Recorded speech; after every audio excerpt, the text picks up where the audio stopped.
This is the GPL Podcast, part of the Pulltab Sports family. Eat that Todd, eat that Schloss, eat that Drew. You know, I think there is some shenanigans happening in the goalie community. Are you going to speak on that? In the goalie community. Former goalie? You know I got to ride with Goalie Nation, but...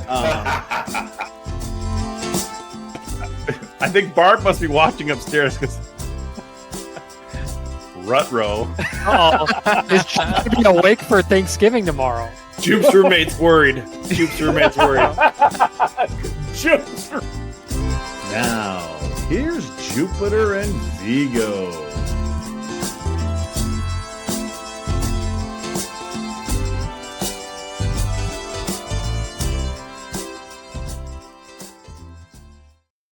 Good afternoon from Fiber to the Fish House. Viggs, we're on a lake. Yeah, I hope the ice is thick enough for us because this is a big show on the Big Fish Lake here in Maple Grove. We're Gateway Fiber sponsoring this whole thing out here. We're connected via Wi-Fi to an over 1,500-foot fiber line going all the way to shore from here, folks. So it's a pretty cool setup. We're nice and relaxed out here. They got a fire going outside. We're doing a podcast live from here, and it's Ohio State week. And what are we doing? It's Ohio State week. We have Cappy on. Cappy, how you doing, man? I'm good. I don't know why I get pigeonholed with Ohio State week every time. You know, I'm Big Ten Network guy, right? Could it be because you actually kidding. You played for them, maybe? No, I know. Hey, no, and this is a good time to be a Buckeye, right? I mean, hell yeah. Lots of sports doing well.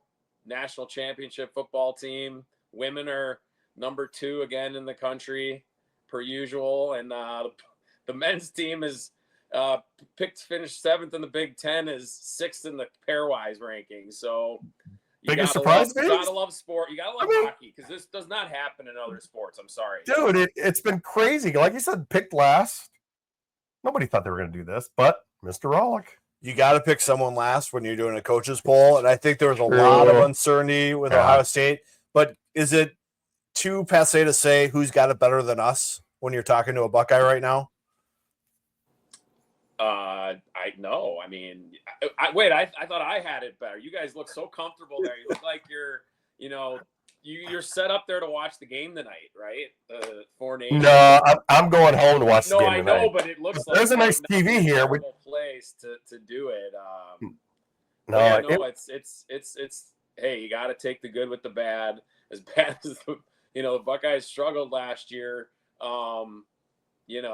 The transfer portal thing, man, it's unbelievable what it does, and then getting the right guys. Look what's happened to Wisconsin. I'm not saying they didn't get good players, but it doesn't always just mesh together so quickly. And it looks like in Columbus it did. Speaking of meshing, Viggs, team didn't mesh well at Michigan last week. We both picked sweep. Went out of there with 2 points. And Cappy, the streak is still alive. 28 straight misses on the shootout. The shootout is just unbelievable right now with Minnesota. Can't explain it. I would like it sometimes if they went in with a little more chill and a little more skill on their moves. Sometimes I feel like they're trying to rush through it a bit. Explain some of the shootout stuff. But, overall, I think it was an okay weekend for Minnesota. If you look at the process, the results you're not going to like. You don't like going into Yost and only getting 2 points. But they went into overtime both nights. Good thing for the Gophers, when you go into overtime in the playoffs, it's going to be 5-on-5. There's going to be no shootout. And I think that games could maybe end a little bit differently. You take a penalty in 3-on-3 OT, that's a bad spot to be. Yeah. You get into a shootout, if you're a Gopher right now, you don't want to be in that situation. So 2 tough outcomes for the Gophers in those games. I've just embraced it. I mean, we've talked to a lot of people, Cappy, and it's the goofiest thing ever. It'll probably never happen again. I just giggle at it now because, yes, it doesn't mean anything when it comes to pairwise, when it comes to shootout.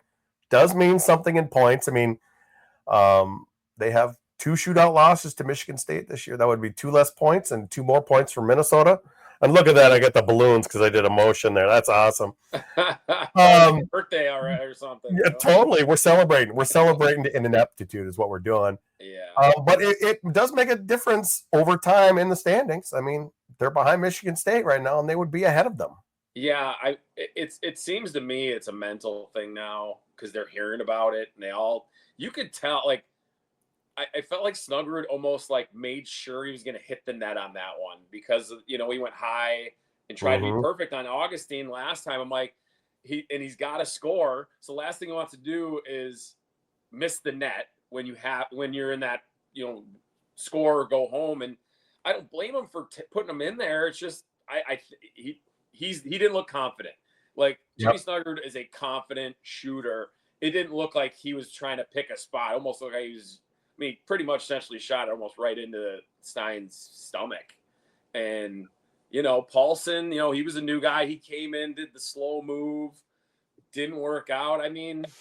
It's weird. And you know what? It's a little bit of a trickle-down effect, right? Because now they're in second. They're most likely going to finish second or third now. Then home ice, and then maybe you lose. And then I don't think – Veeks probably would know this better. I don't think they can slip out of the number 1 seed. They'd probably have to go on a pretty big tank here. They're not going to play any really soft teams unless they play Notre Dame in the first round. Yeah, there's still math that says they could slip to 5 or 6, but the difference there is going to have to be them losing out almost. Right. They're playing good teams right now. You look at Ohio State, who they have coming up, Penn State, who they have coming, and then they play the first round of the Big Ten. You'd expect them to win those games. Yes. That would be the one chance in the rest of their schedule where they could hurt themselves. And then, that's kind of a bad situation for Minnesota anyway if they lose games in the first round of the Big Ten playoffs. And I know, going back to the shootout thing, the three of us kind of had a little text thing going Saturday when it happened. You were on the Zemer bandwagon. I was really hoping he'd get out there, and he didn't get to go out there. Yeah, I think at this point I would just be going freshman and just throwing out any freshman and just try to change the juju that's going on with the shootout. There's only 2 weekends left here for it to really come into play. So, but then it goes into another season. Yeah, you only have 2 more weekends of opportunities. And a lot of shootouts don't happen anymore. Most games will end in overtime with the 3-on-3. But yeah, they've had 3 now, right? They're 0 for 3 this year. Is that it? 2 Michigan State and in Big Ten play. Correct. Yeah, they had one against Fairbanks, wasn't it?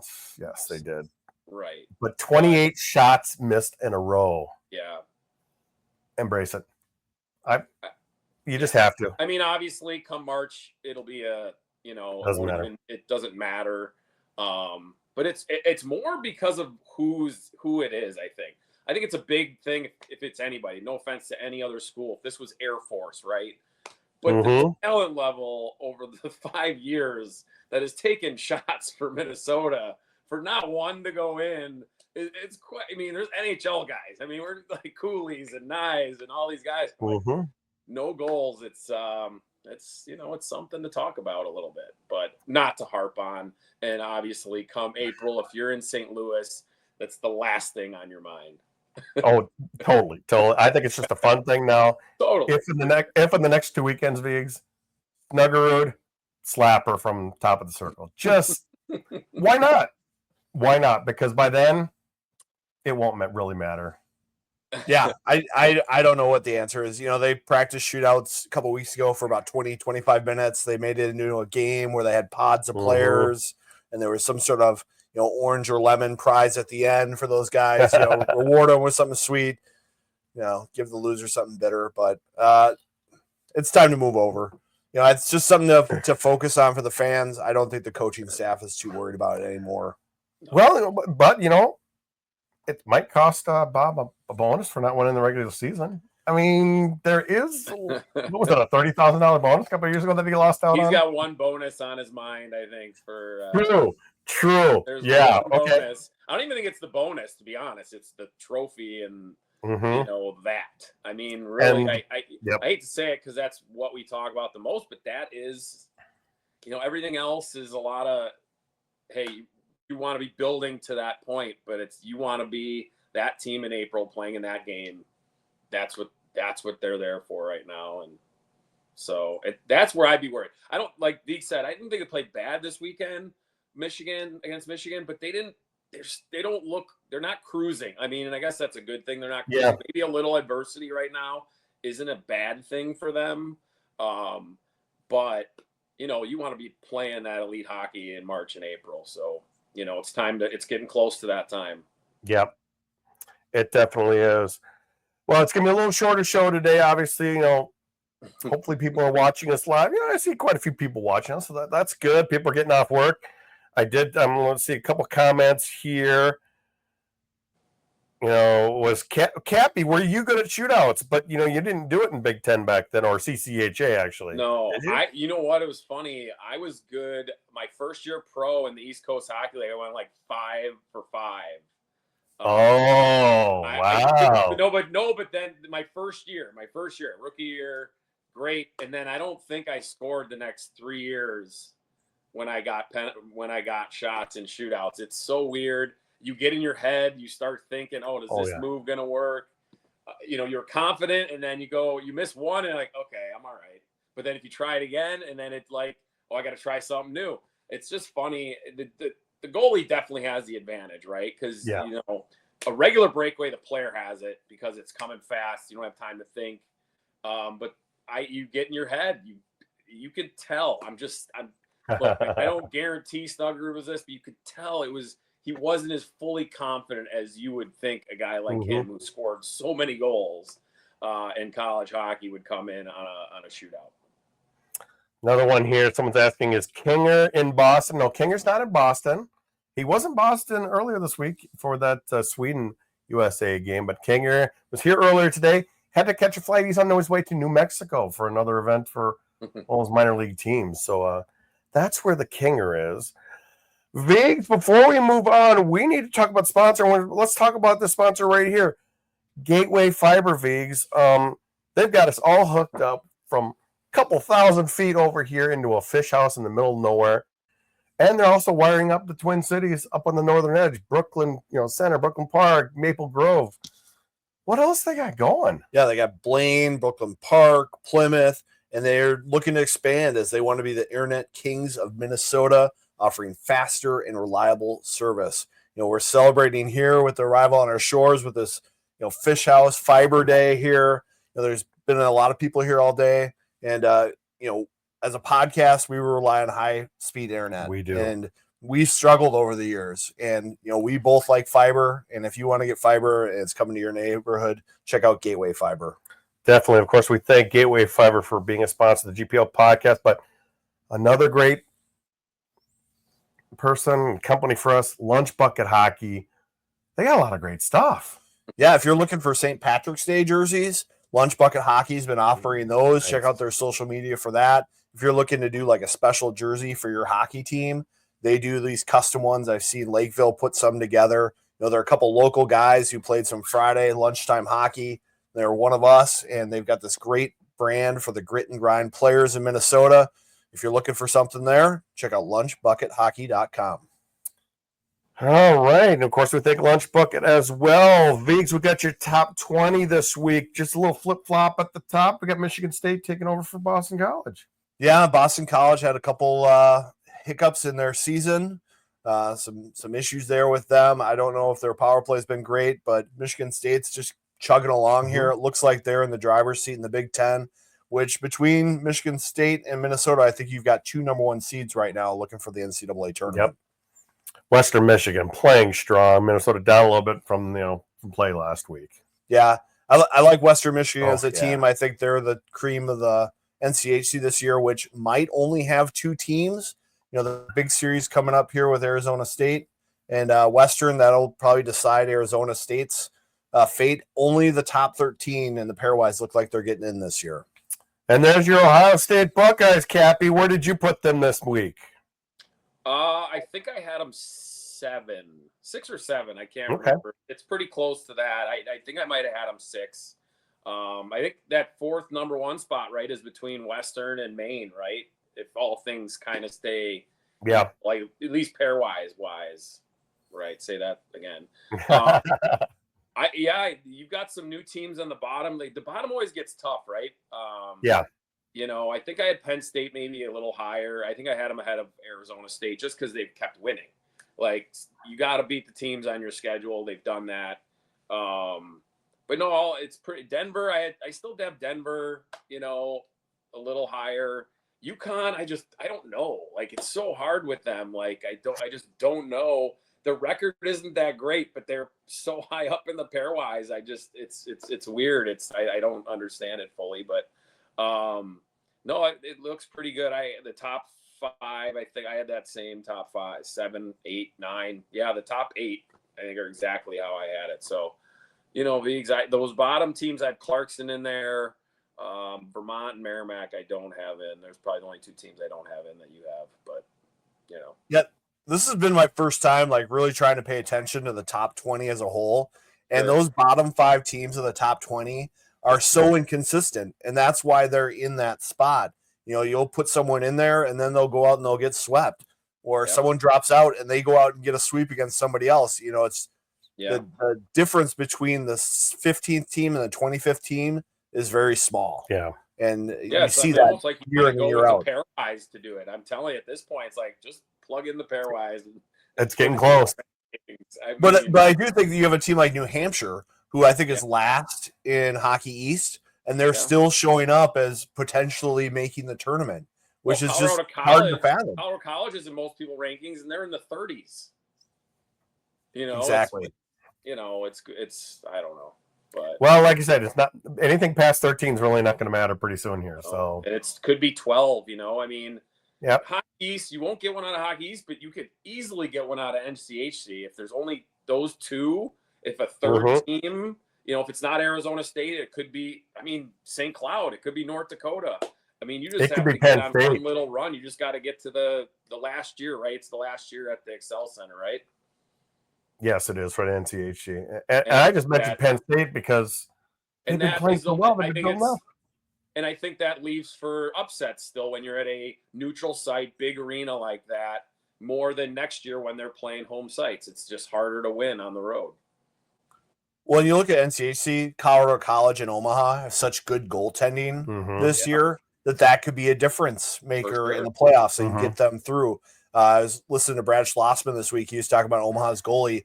He's got 8 games where he's made 38 or more saves. Ooh. He's got 2 of them that he's made 50 or more saves, and they've won a bunch of those games. Yeah. And, goaltending is such a key thing at this point of the year. You look at the Gophers against Michigan. Gopher fans know the Omaha goalie well from October, that's for sure. Yeah. They definitely do, Cappy. They definitely do. Some other big series this weekend. Well, there's Notre Dame at Wisconsin. I'm not really. Yeah, it's tough. I wish if there was a flex thing, I wish we could have flexed those games over to, put the Ohio State Minnesota games on, obviously, as our doubleheader. But it's just how things go. I didn't think Notre Dame would be this down this year, Viggs. Yeah, it's surprising. Jeff Jackson's last year. Yeah, like they do have some veteran players. It's been tough for them to be consistent. But Penn State at MSU this weekend, this is a good test for Penn State, who has been just slowly on the rise. Cappy, they were in last place not too long ago. They were just not even in a conversation. No. They could end up last. They could have ended up last in the league. But they really picked it up, Viggs. Yeah, and I think Penn State's one of those high-volume teams that's different than everybody else in college hockey. So it's hard to prepare for them sometimes just because of the way they play. And they've got some high-end talent this year. Like Fink is a great goal scorer, and he can be a difference maker in a game where there are a lot of chances and it becomes a high-volume game. So we've got that. Have been dynamic together. And then the goalie, like his numbers aren't great. He's had a couple really good, like the Wisconsin weekend, he was phenomenal. He gave up 2 goals total, had like 70 saves, had a shutout. I just think they just need solid goaltending. As you've seen, like last year, they had the worst goaltending in the country, or one of the bottom 3, and it just literally they were getting goal scoring on Soulier, where you're like, it would just, you could see them deflate on the ice. After a while, it got to that point, and I just think they have a guy now. He's making the big save at the right time, and he's giving the team in front of him a ton of confidence. It just changes your mindset as a player when you know you have just that ounce more confidence that, okay, if I make a little mistake, I got this guy to bail me out. Whereas instead of like, oh no, I can't make this because this puck might go in on a fluke bounce. I mean, there was a lot of that last year that I think just kind of snowballed for Soulier and net. And but Sergeyev has really solidified that in this last 10-game stretch for them. Whereas Soulier, 5 games straight now for him, isn't it, for Minnesota? Yeah, it seems like they've handed the keys to him. He's played pretty well. I don't think you can put any of the losses on him against Michigan. No. And, when he's playing well, he gives the team a little bit of confidence. Soulier's junior year for Penn State, he almost got them to the Frozen Four, but they lost to Michigan in overtime, I think. Last year was a mystery, complete mystery. Like everyone thought Penn State, that was going to be a strength for them last year, and it ended up being their biggest weakness. Yeah, and I think, Soulier's learned from that experience, both from the success and the tough year, and he's been a little bit more consistent.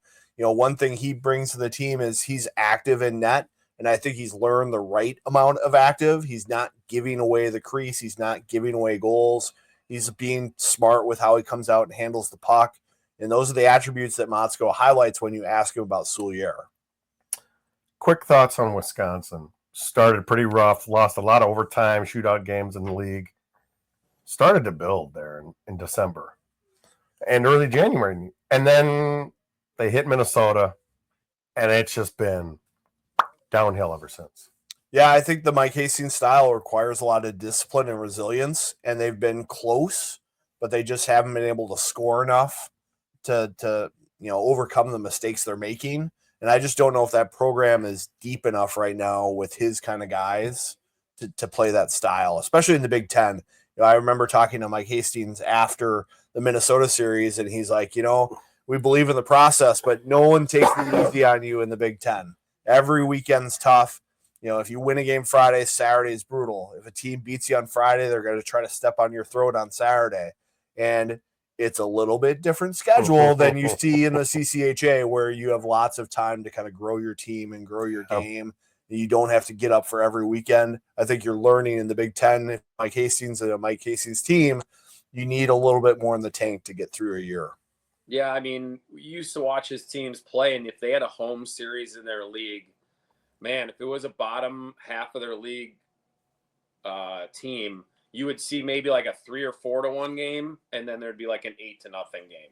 Like, they were able to wear teams out, and you just don't have that ever in the Big Ten. Even with Notre Dame, like, we'll see what happens with them playing at home against them. They're not going to I don't see them winning a game 7-1 or, like that. So, I mean, it's definitely a learning curve and realizing the players got to get it done. And, I think they ran out of gas to an extent. Like they were putting so much effort in December and January to catch up, they were a game from 500. We were doing their game against Michigan. They ended up going to a shootout and lost in that. And then the next weekend was Minnesota, and they haven't won since. Yeah. I just think they ran out of gas. They lost Daniel Lotch, who was a shutdown defenseman for the year. And Quinn Finley, funny, got hurt in the Friday game, hurt his shoulder, left the game, looked like he'd be gone. Came back the next night, scored a goal against Michigan. That game looked okay, Since then has not scored, or I don't think he's registered a point in those 6 games. And I mean, it's not all on him, but obviously you need your top guys to produce, and you need him to keep scoring. He had 19 goals, and I think he's hurt. I think he's playing through it, and which is great. But if you're not scoring, they need him to score. It's that simple. So right now, Biggs, Michigan State 43 points, Minnesota and Ohio State 40. Michigan pretty much out of it at 32. Penn State 26. Wisconsin has now dropped below Penn State with 24, and Notre Dame dragging up the rear. If either Minnesota or Ohio State needs to get up there, they need help from Penn State this weekend. We'll have to see. I think right now, pretty much Michigan is probably, or Michigan State, I should say, is probably going to be. They have. I mean, they you think they'll win a game this weekend, right? At least one. Yep. And then they have at Notre Dame. Yep. I had that on the schedule. Yep, next weekend. Yep. I mean, yes, the odds are probably Michigan State. I think too right now. If say Ohio State and Minnesota split their last 4 games. I think the Buckeyes have I think they're in second place right now because they have one more win or something. Right now, you look at the standings, they're the second place team in terms of the differential. So that's important, right? Because if they play each other in the semifinal, it's a different game playing in Columbus than playing in Mariucci. So that's something, I guess, to watch out for in these last. Just a bit different atmosphere. Yeah, and it also, that game might end up being on a Sunday and during the afternoon, because I know they've always had issues with that rink the second weekend of play. Oh no! First weekend, it's always fine. We're 4 weeks away, if that could happen. But say they split, which I heard someone maybe predicts that, and then they both split. They both have tough series next weekend. Buckeyes at home against Michigan. Gophers are at Penn State. You could easily see a split there too for both. So if it goes that way, I believe the Buckeyes are the second place team. If both teams go 2-2 this last 2 weeks. All right, Viggs, I'm looking at this here before we get into Ohio State series and a little Four Nations talk. We need to talk about Cub Foods, man. Cub Foods is one of your favorite places to get all your stuff. Yeah, I've been to Cub a lot in the last couple of weeks. There's been a lot of big games going on. Got to get food for the parties and to celebrate. And Cub, they're one of us. There's lots of local grocery stores around. They've got everything you need.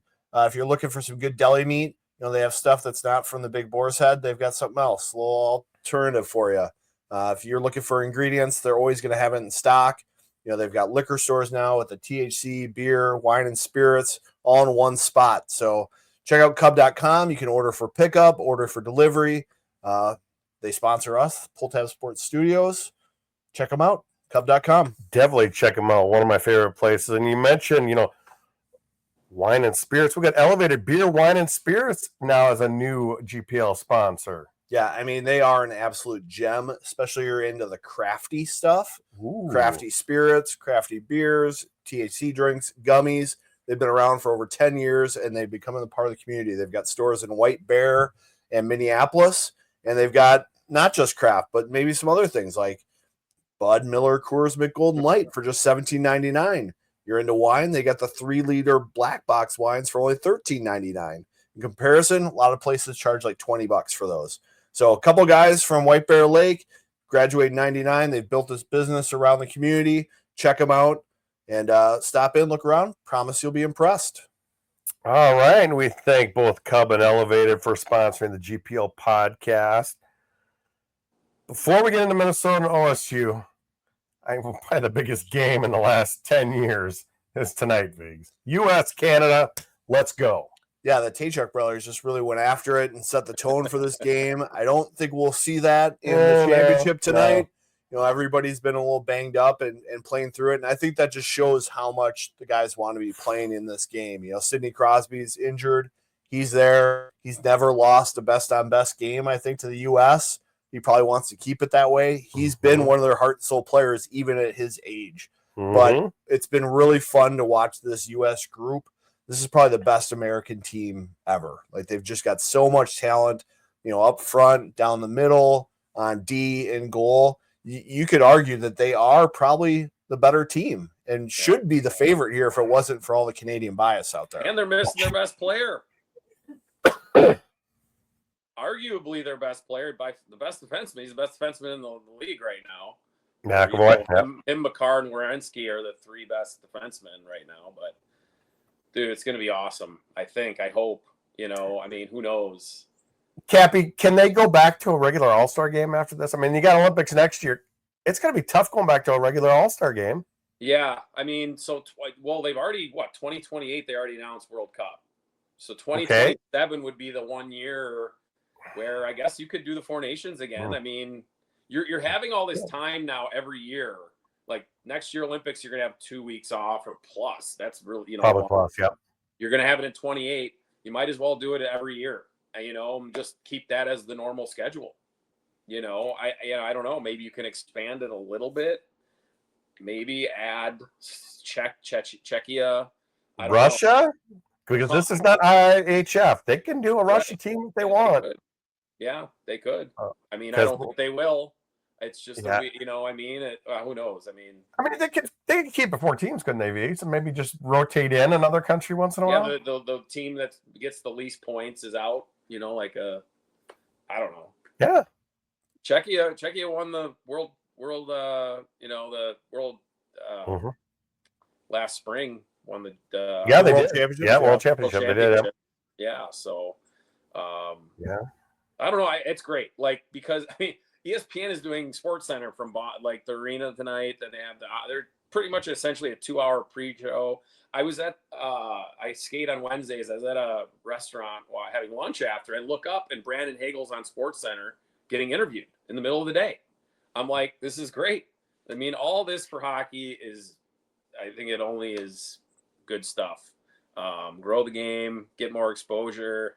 There you go. Fireworks everywhere. That's right. Fireworks. I in the mean, pitch you're route. right, man. I don't know, though. The United States is solid. I wish everyone was playing for every team, you know. But you know, Yeah. they'll do without it. And I think the difference is goaltending. If Hellebuck plays really well, it's a big advantage. Binnington, it's just was Larkin's goal. It was a nice shot, but if you're a Canadian fan, you're like, you got to stop that. You know, and the first goal, I love Gensel. He's crafty, he's sneaky, and I thought actually it was a really nice goal. But I just think the net is huge tonight, and you know, we'll see. But I like, you know, the Americans. I think it's gonna be such a tight game. I'd love to see overtime. That would be fantastic. Let's go, Vigs. Let's go. I do disagree a little bit with Cappy, whereas if you make this an every year event, I think you maybe dilute what makes it so magical. And I think you wouldn't see the intensity if they knew it was coming every year. I would love to see either the World Cup or the Four Nations alternate with the Olympics. So it's every 2 years you have this best on best. What I'd like to see is the All-Star weekend be more of a national type situation where you have a team of U.S. players, Canadian players, and you play like a 4-on-4 round robin for your All-Star weekend. You know, you have an international competition. Maybe you get seeded based on how your team does in a skills competition. Okay. And then you play out a round robin, a 4-on-4, and it's international. And so it's still kind of All-Star weekend, but it's still got the national pride, because I think that matters a lot more than what conference you're in. Oh, yeah. Because you get in the conference, you've got rivals. You know, you play with your countrymen, there's a little national pride there, and I think it's going to be different. I don't think you're going to see players like joke around like they've done in the past, where Kaprizov just kind of walks through everything, or Sergachev just kind of checks out, you know. Yeah. I mean, I think if you want to do that in 2027, I have no problem with that. You know, like, you're right. I just think they've capitalized perfectly this year. And then next year is a whole different thing, because it's the Olympics. It's going to be in Italy, so like the time change, and it'll still be great. And I remember, you know, Sochi. You know, we were at a bar watching, you know, at noon, a game that was obviously there was like 8, 9 o'clock at night. You know, and you watch TJ Oshie do his thing. Over and over and over.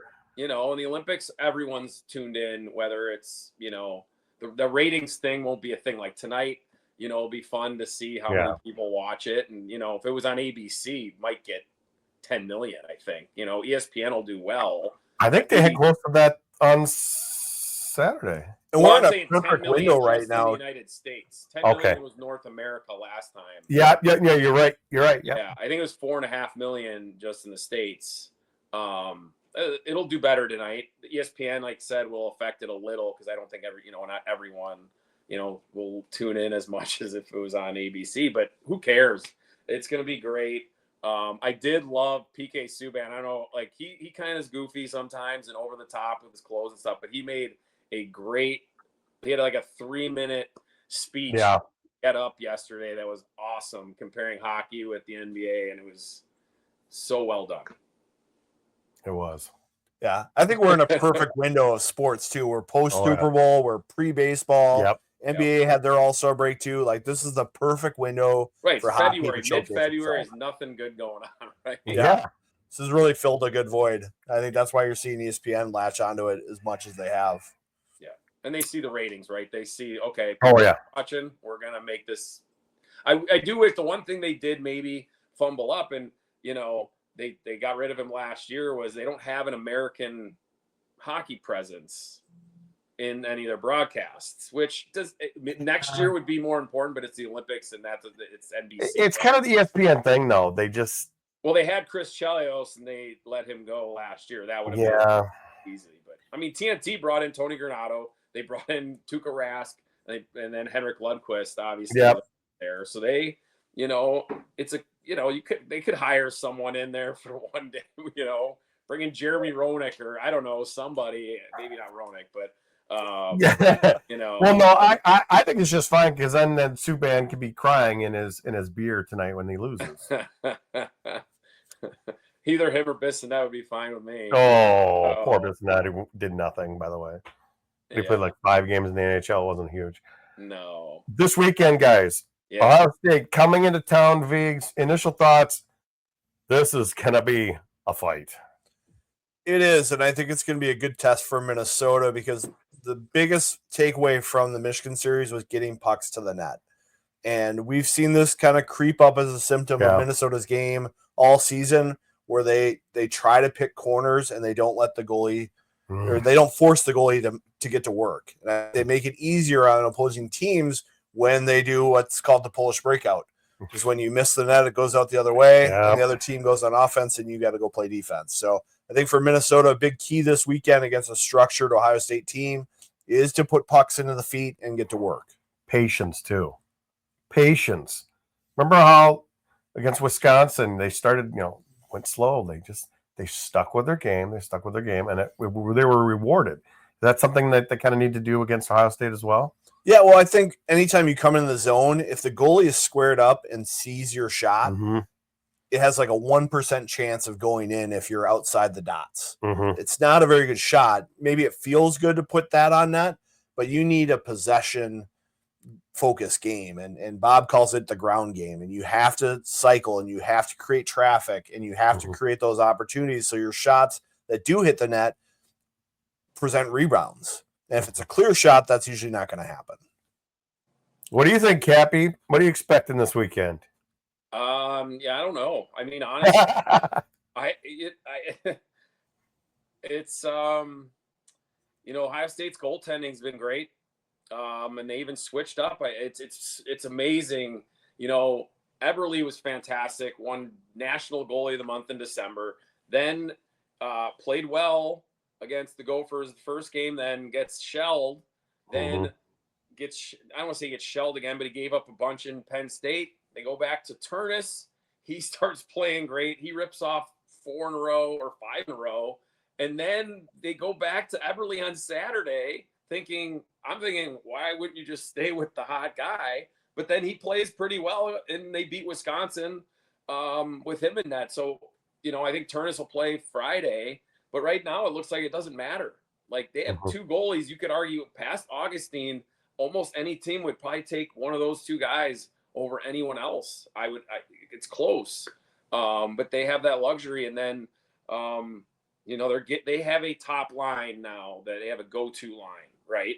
And that just hasn't been at Ohio State a ton lately. But these guys, whether they score or not, they can change a game by getting the momentum back on their side. And, the greatest name in college hockey, Gunnar Wolf-Fontaine, is playing well. And Riley Thompson, man, this kid, I talked to him earlier in the year. He had one offer. I think I said this to you guys in January. He had one offer, and it was Alaska. No one else. He was playing in the CHL and Ottawa area. We talked about this. He had one offer. He's got 16 goals. He's a top centerman on their team. And I think I said this last time, he's a pro. I'm like, how did this happen? But him and then Davis Burnside is back to playing how he played his freshman year. Feisty, just constantly relentless on the forecheck. And that's really kind of made their team. I think when you have that type of line, they're not always scoring all the goals for them, but they're consistently kind of leading the way and bringing the rest of the offense along with them. So if Minnesota plays their best game, I don't think anyone beats them. I just don't think that. Maybe Michigan State, maybe Boston College, but has Minnesota done that in the last since the Wisconsin series have they done that in a weekend where, like last week, they dominated Michigan the first period. I'm like, this is going to be a 5-2 Minnesota win, but They're putting they in that, didn't bro. get that second goal. They Yep. hung around, and then the game flipped on the penalty, and then, like, you know, Michigan got a goal, and then it was kind of a back and forth instead of, you know, Minnesota running away with it. Soulier's played 5 in a row. Would we area maybe if he struggles Friday night? I'm assuming probably Soulier's going to keep going until maybe he shows some weakness somewhere. Yeah, I mean, I think the only thing would be maybe at Penn State, you wouldn't want to put 2 games on him coming back to Pagula. You might want to give Area just another look that weekend just to take a little pressure off of Soulier. And it might depend on the standings as well. Right, definitely. But I think Soulier is their guy right now. Okay. And I think they're going to stick with him. You know, the biggest thing for me with Minnesota is that consistency to their game.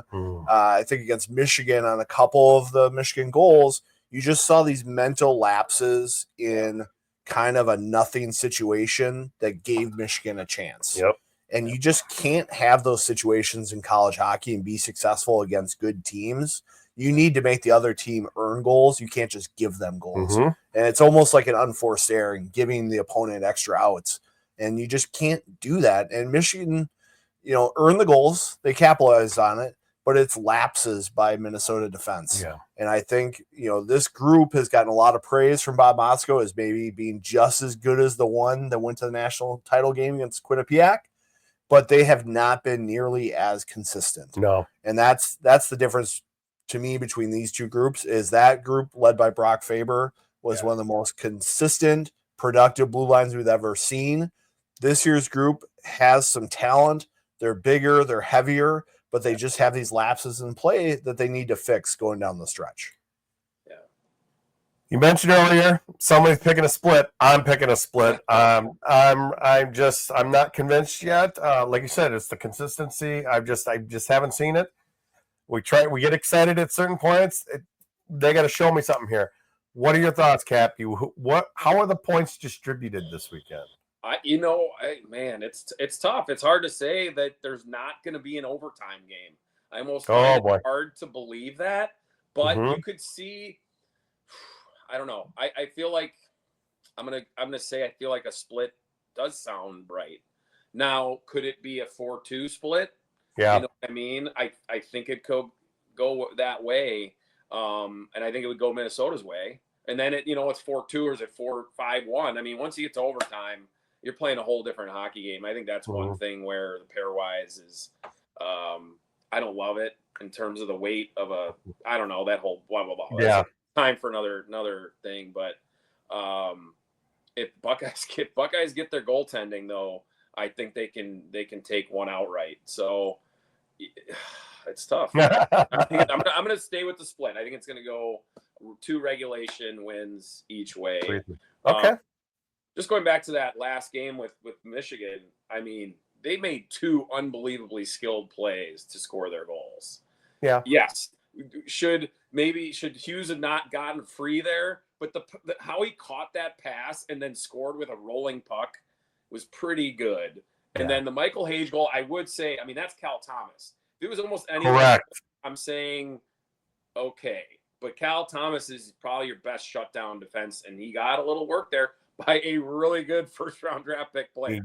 He did. So, I mean, it's tough. It gets magnified, right, when those are the only 2 and they score. But I agree with Deegs, but, I mean, those were really good hockey plays. Yeah.